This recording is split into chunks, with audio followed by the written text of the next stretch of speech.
नमस्कार. श्री स्वामी समर्थ. जय जय स्वामी समर्थ. आज पहिला दिवा स्वामींच्या चरणी आणि स्वामींकडून भरभरून आशीर्वाद मिळवून देणारा हा संदेश आहे. जसा जसा सूर्य उगवत जाईल तसा तसा स्वामींचा आशीर्वाद तुमच्या भोवती फिरत जाईल. आज स्वामी तुम्हाला सांगतात की बाळा, सर्वात पहिले तुला या दिवाळी सणाच्या खूप खूप शुभेच्छा. तुझं घर, तुझा परिवार आणि तुझे पुढील आयुष्य सुख, समृद्धी आणि ऐश्वर्यात शांततेत जावे, हा तू न मागताही माझ्याकडून तुला मिळालेला आशीर्वाद आहे. स्वामी म्हणतात की बाळा, तुझ्याबद्दल मी आज अशा काही गोष्टी तुला सांगत आहे ज्या तू स्वीकाराव्यात आणि विश्वासाने, श्रद्धेने, लक्षपूर्वक ऐकाव्यात, अशी माझी आज तुला विनंती आहे. बाळा, माझे तुझ्यावर प्रेम आहे. मी तुझ्यावर विश्वास ठेवतो. हे जरी तुला माहिती असले तरी हे ब्रह्मांड न सांगताही ओळखून जाते. बाळा, मला माहिती आहे की काही दिवसात तू माझ्याकडे सुख मिळावे, शांतता मिळावी, प्रत्येक कामात यश यावे यासाठी प्रार्थना केली आहेस. पण तू विचार कर की तू किती वेळा माझ्याकडे ही प्रार्थना केली आहेस.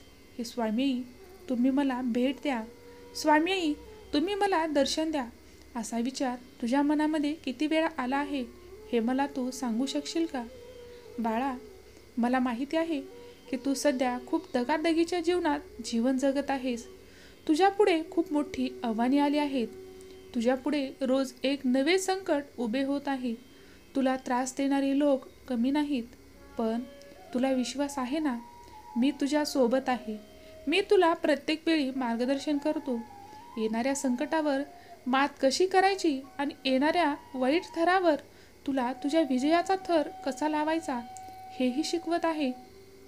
मग तू प्रत्येक वेळी सुख, समृद्धी, यश याच गोष्टीची मागणी का करतो? कधीकधी तुझ्या जीवनाचा उद्धार कशात आहे हेही तू ओळखून घे. कारण हे सुख, हे सौंदर्य, हे धन, ही पदप्रतिष्ठा, ही कायमची चिरकाल टिकणारी नाही. अरे, या पृथ्वीवर भले भले आले आणि भले भले रिकाम्या हाताने गेले. फक्त ज्यांचे नाव राहिले, ज्यांनी जीवनात सत्कर्म केली, ज्यांनी जगाच्या कल्याणाचा विचार केला, त्यांचेच नाव कायम असलेले तुला दिसून येईल. भले त्यांच्याकडे धनाचा थोडाही साठा नसेल, भले त्यांची कमाई शून्यात असेल, परंतु त्याचे नाव जे आहे ते फक्त त्याच्या वर्तनाहून घेतलं जातं. मग तुझ्याकडे तर राहण्यासाठी घर आहे, झोपण्यासाठी तुला छान झोप येईल असा बेड आहे, खाण्यासाठी पोट भरेल इतकं अन्न आहे, तरीही तू इतकी वणवण का करतोस? अरे, कष्ट तर करायलाच हवे, मेहनत तर घ्यायलाच हवी. परंतु कधी तू तुझ्या मनाचा, कधी तू शरीराचा विचार केला आहेस का? अरे, तुझे शरीर खूप थकले आहे, खूप दमले आहे, त्यामध्ये खूप त्रास जाणवत आहे, तरीही तू ते सर्व काही लपवत आहेस. बाळा, आता थोडं थांब. विचार कर, तू कोणासाठी करतो आहेस, कशासाठी करतो आहेस आणि तू जे काही केलं आहेस त्याचे मोल तुला नक्कीच मिळेल काय? अरे, तू सर्वासाठी, तुझ्या मुलासाठी, तुझी पत्नी, तुझा पती यासाठी दिवस रात्र मेहनत करूस इतकं धन कमावलं आहेस. तू सकाळी उठल्यापासून संध्याकाळी अंथरुणावर पडेपर्यंत तू सारखा पळत आहेस, प्रत्येकासाठी झटत आहेस. पण बाळा, ज्यावेळेस तू याच दगदगीमधून आजारी पडतील त्यावेळेस खरंच तू कमवलेले सर्व धन तुझ्यावर वापरले जाईल का? याचा विचार कर. हे सत्य आहे बाळा. ज्यावेळेस तू आजारी पडशील, ज्यावेळेस तुला खऱ्या तुझ्या धनाची गरज असेल, त्यावेळेस ते तुझ्यावर खर्च करायचे की नाही याचा विचार करणारेही आणि त्याचा निर्णयही घेणारे दुसरेच असतील. त्यावेळेस तू काहीच करू शकत नाहीस.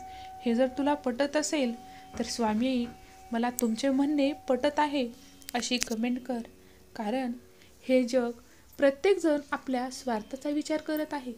आपण जन्म दिला, मुलांना वाढवलं, त्यांचं पालनपोषण केलं, त्यांच्या जीवनात सुख समृद्धी आणून दिली, हे तर आपलं कर्तव्य आहे जे आपण पूर्ण केलं.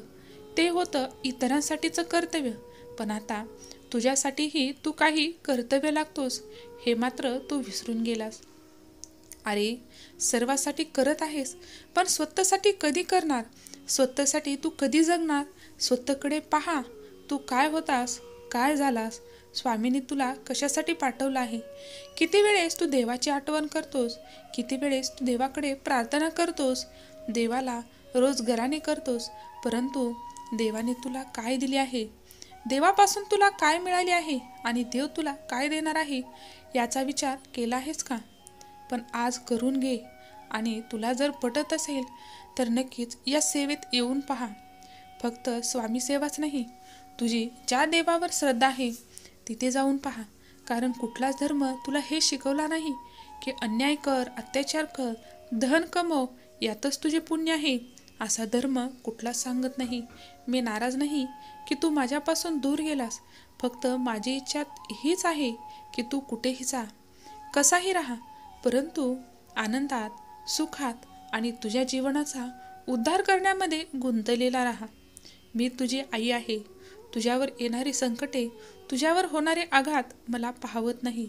म्हणून मी तुला आज तुझ्या जीवनाचे जे सत्य आहे त्याची उघडणी करत आहे. ते सर्व पाहून घे. हे जग खूप अवाढव्य पसरलेले आहे. त्या जगामध्ये आपण एक मुंगीचा पाय आहोत हे मात्र तू ओळखू नकोस. कारण हे जर तू ओळखलंस तर तुला जीवनाचे सार समजून येईल. म्हणून तू या गोष्टी ओळखायला आजच पुढे ये. कारण या जगात तू आलास किंवा गेलास याचा कोणालाच फरक पडत नाही. तुझे आई वडील सोडले तर हे जग सर्व काही स्वार्थावर जुटलेले आहे.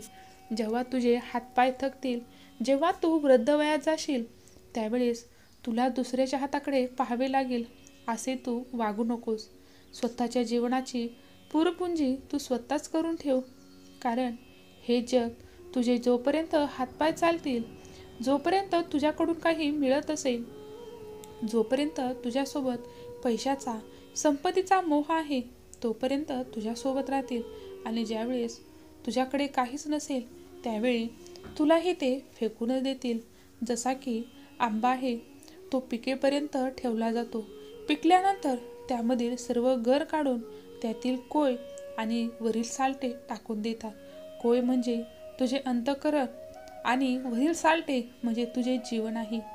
ते तुला दूर करतील आणि फक्त तुझ्यापासून मिळणाऱ्या रसाचा ते आस्वाद घेतील. आणि तुझे आणि तुझ्या कोयीचे मन काय झाले याचा मात्र कोणाला विचारही राहणार नाही.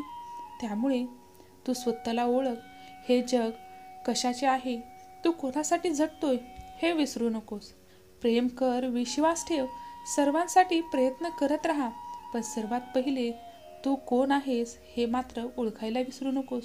तू कशासाठी इथंपर्यंत आला आहेस, देवाने तुला इथे का आणले आहे हे ज्या दिवशी तू ओळखून घेशील त्या दिवशी तू तुझ्या जीवनाचा उद्धार करायला मागे पाहणार नाही.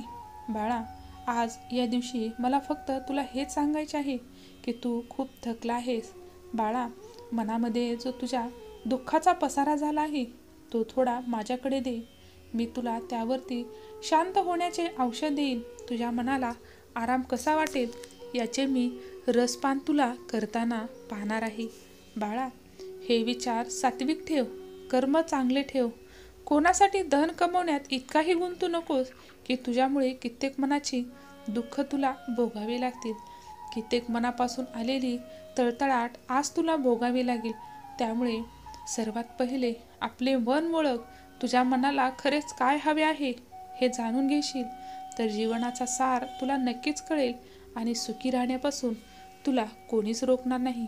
माझे म्हणणे तुला पटले असेल असेच मला वाटते आणि तू माझ्या मार्गावर चालण्यासाठी माझ्याकडे नक्कीच 2 पावले चालत येशील. ज्या दिवशी तू माझ्याकडे 2 पावले चालून येशील त्यावेळेस मी माझे संपूर्ण आयुष्य तुझ्यासाठी समर्पित करत आहे. फक्त येऊन पहा.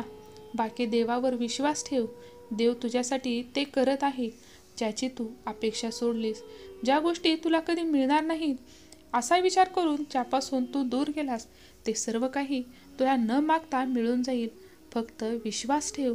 विश्वासावर तू जग जिंकशील. वाद घालत बसशील तर आहे तेही गमवतील. म्हणून प्रेमाने आणि आदराने जग जिंकायला शिक. सर्व काही तुझे झाल्याशिवाय राहणार नाही. धन्यवाद.